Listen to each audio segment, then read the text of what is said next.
Hi, and welcome back. Today, what we're going to talk about is 5 main characteristics that when you look for your successor, you're going to be wanting to look for these 5 main characteristics. They're very important to the long-term health and well-being of the business and also to the success of your successor. That's kind of a mouthful there. So people always question the successor. Will they be able to do it? Will they have the skills? Will they have the knowledge? Will they have all of those things? And those things to me are more tactical. Those are just skill oriented. What we're going to talk about today and do a little bit deeper dive in is in the characteristics. What are you looking for in how they operate and how they behave and how they approach business, how they approach failure, how they approach challenge, how they approach success and excitement.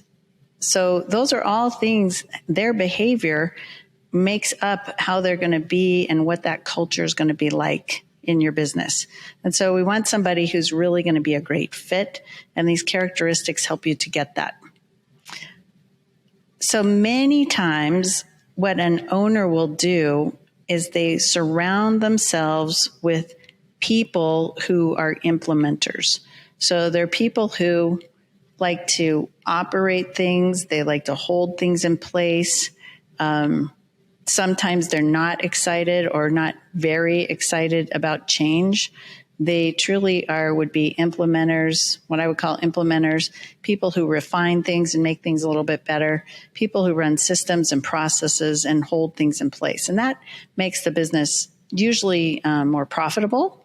It makes it successful. It helps to add cash flow, and it helps to add to the longevity of the success of the business. So those are all good things, and we need those people.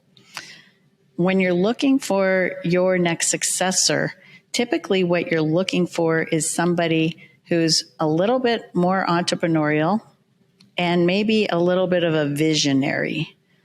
And if you reflect on yourself, you can ask yourself, hey, am I a visionary? Am I entrepreneurial? And entrepreneurs, tend to think of themselves not that way. They're only about 5% of our population. Only about 5% of them actually have or would be considered entrepreneurial. So with those entrepreneurial characteristics. So it's not everybody that can step into this role of being the business owner and move this business forward successfully. Really need that entrepreneur, those entrepreneurial characteristics, and a little bit of vision to go with it. So you're trying to replace yourself, and that includes that long-term outlook and what the business will be in the future. So one thing you want to do is look at where the business is as well. So you're looking at your team, you're looking at yourself, looking at how you operate and what role you play and how you move this business forward as the entrepreneur owner. You also want to look at the business and where it is. The business, depending on if it's in the beginning, if it's a young business, you're going to need somebody who's more a creator, somebody who really is maybe risk adverse, a little bit more so than others, because they're going to be needing to take the risks to get this thing to build and grow. If it's a stabilized business, you might be looking for someone who can run and operate it for a while, that has some characteristics of risk. So they hold some things in place, and they also then are going to move it forward and create forward. If you're in a cycle where the business needs to be reinvented, which at times is the case. I told a story in a prior podcast about a father-daughter. This is a different father-daughter that we worked with out of Canada. Very interesting situation. We have a tool that we use to get people's perception of how they see the business. And in this particular case, looking at the exact same picture. We're looking at the exact same picture, exact same business. And the results of our survey came out. It's called the Entrepreneurial Flight Survey.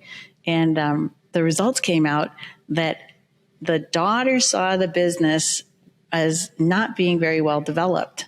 So she saw it down in the lower part of what we call this entrepreneurial flight, where it had a lot of reinventing to do and had a lot of opportunity in front of it, where the father perceived the exact same business as being higher in this entrepreneurial flight.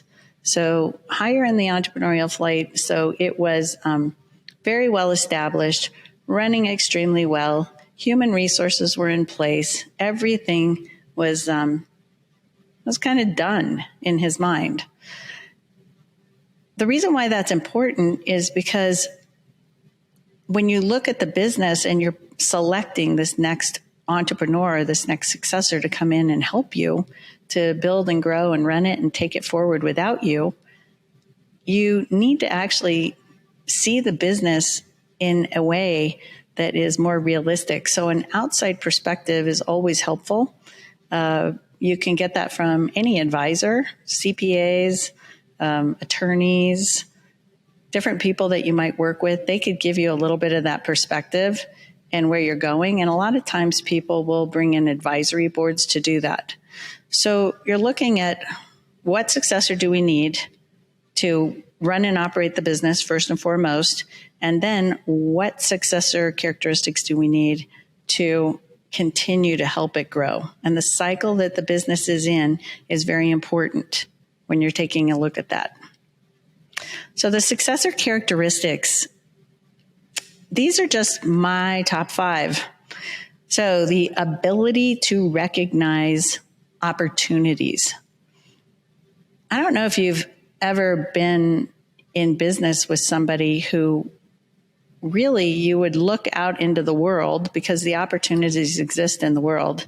If you're familiar with a SWOT analysis, strengths, weaknesses, opportunities, and threats, it's opportunities and threats that are outside of the business. The strengths and weaknesses are internal to the business, and you affect those. The opportunities and threats are external to the business.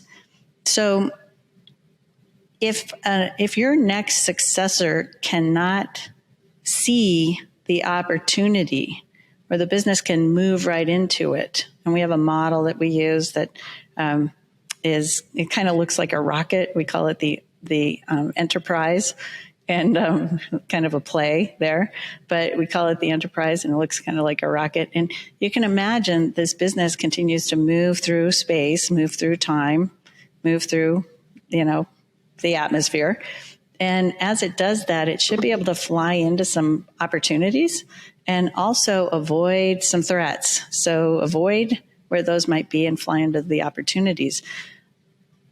Being able to see that and being able to realize what those are, that's crucial to the health and well-being of the company long term. So that's number 1. The next one is the tendency to seek out new opportunities. If they're not interested in new opportunity and new change and the morphing that the business needs to go through in order to get there, right? That interest in seeking out novel and new things, the business has a higher likelihood of staying the way it is.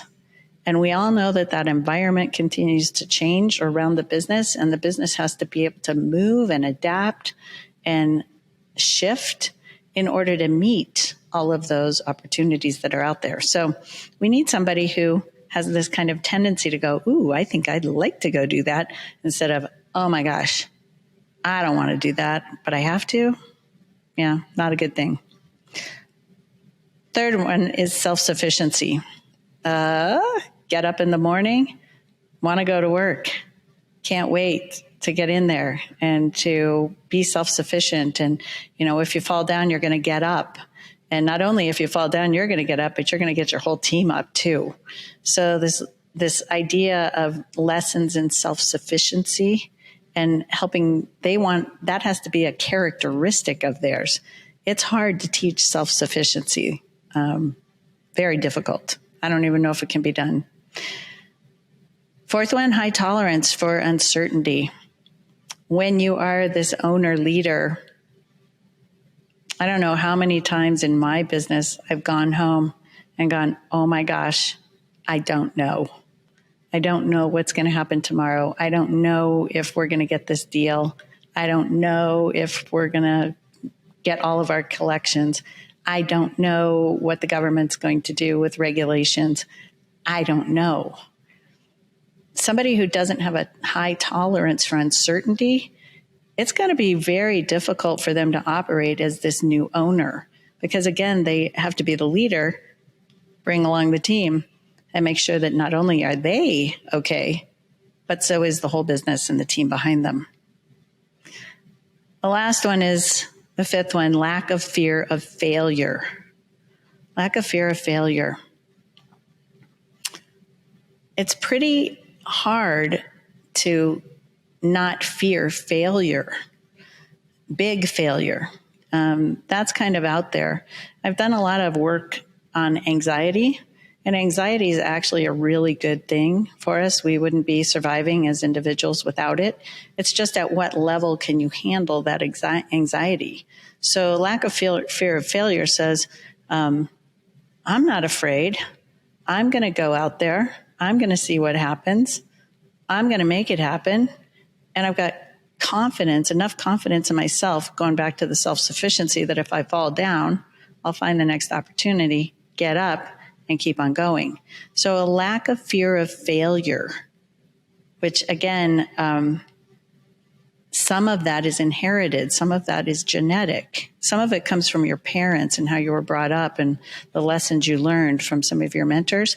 But some of it comes from the way you're built.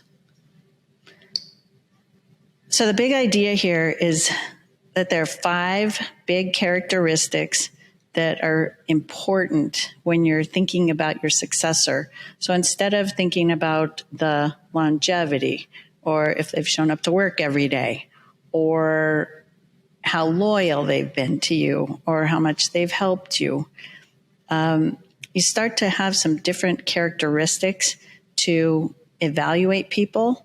And then you can match this up with their skills and with their knowledge and with other things. And what I found, though, is many owners don't think about these characteristics. They miss them, and they hire only on skill and whether they like the person or not. So what I'd like for you to do is think about, as we conclude this session, think about what characteristics do you think your business needs in order to move forward? Where's your business in the business cycle?